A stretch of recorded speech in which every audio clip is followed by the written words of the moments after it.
Artists, today we are going to use printmaking, and we are going to stamp two everyday objects, a cup and a piece of cardboard, and we're going to see what we can make into a work of art using just circles and lines.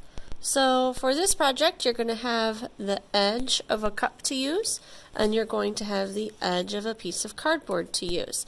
Now where you put your paint marks is totally up to you.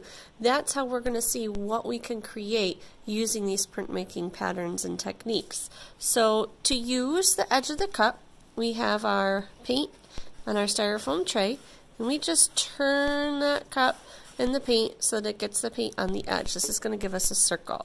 You can put your circle anywhere. You might be able to get more than one stamp out of one application of paint, and you can go off the edge of your paper too. That's why we have messy mats. So I'm going to use my circles maybe right there, there, and there.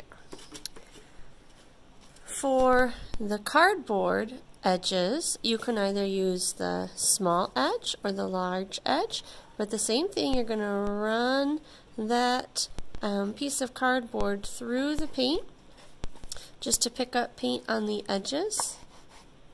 Now I have a line, and I want you to think about what you could create. Maybe you want to create something that's abstract. Maybe you just want to add some lines and shapes to your paper.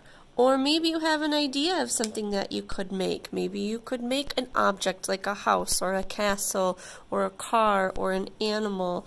You get to use your imagination for this project and create something on your paper using those painted lines and circles. And you can overlap. Overlap means when you put one thing over top of the other. So you can overlap things, you can repeat things, but what I want you to do is I want you to fill your paper with some stamped lines and circles to create a new work of art.